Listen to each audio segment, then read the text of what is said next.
Dave Knight here.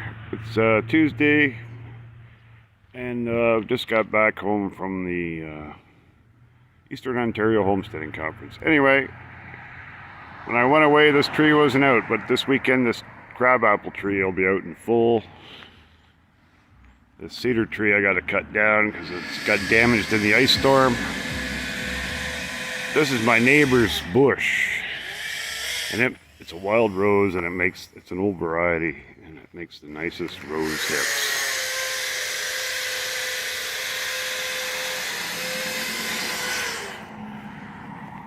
Then we go over to one of my gardens here in the front.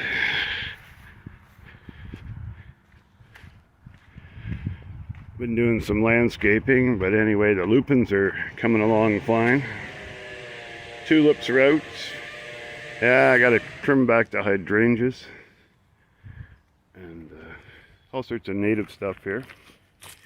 My lawn, this is all native violets, bog violets, because when I was in Perton, and this was a former swamp, this is actually a native plant. So I'm just leaving my front lawn here for a while.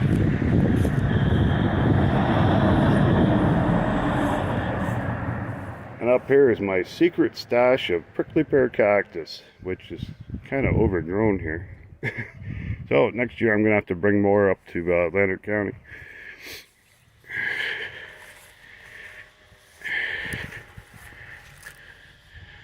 This is a white oak tree, and when the leaves fall off this in the spring, it pretty well tells me it's time to plant potatoes.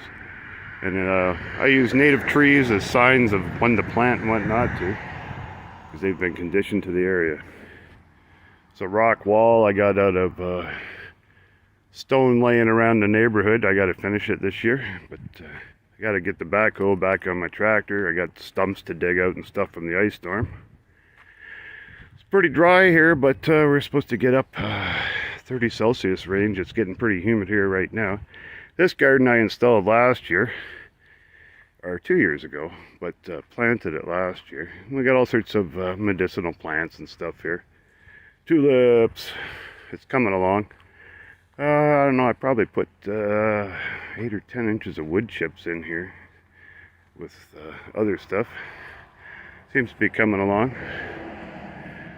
And I have to plant toothache plant from Angie at Me and You Acres. It gets a place of honor. And this is a comfrey plant I got last year up at the conference from Elena. It's doing good. And I got all sorts of other stuff in here. Oh, peonies. Yeah, I had to move that from my black locust that fell over. Anyway, in my deck.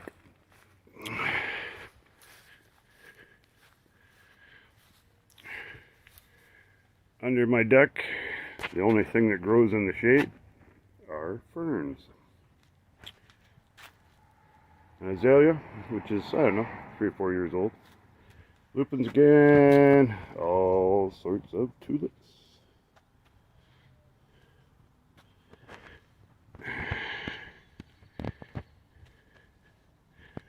Walk around here to the back to Eden Garden.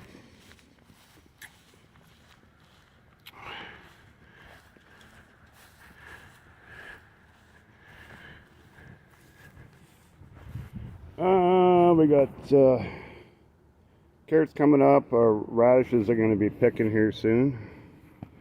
Over here we got all sorts of lettuce. Rest of my lettuce, by the time this is done, it's going to be way too hot around here. Celery, Spanish onions, all companion planted.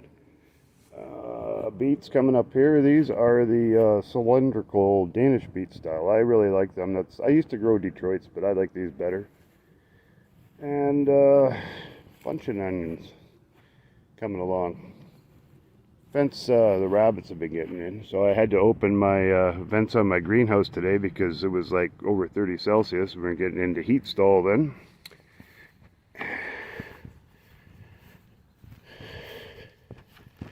So it's pretty well the last picking of spinach, and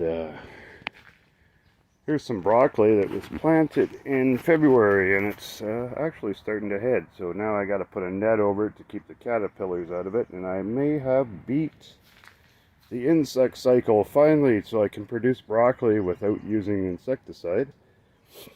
Another thing, I got to put bags on these bunching onions because they're going to seed. So I have to put paper bags and elastics on there so I can capture the seed, so I don't have tons of onions next year in here. And the lettuce is pretty well going to seed. It gets too hot in the greenhouse. I think on the weekend Detroit says 80, but because I'm by Lake Erie, we're always a little bit cooler in the spring. But we're warmer in the fall. That's the advantage of the great heat sink of western Lake Erie. And more stuff to rip out, but pretty well I just put heat-loving plants in here, all my peppers and a few tomato plants, and I'm pretty well good to American Thanksgiving for fresh stuff on there. Anyway, that's a quick tour of the greenhouse. Lots to do here on the ranch.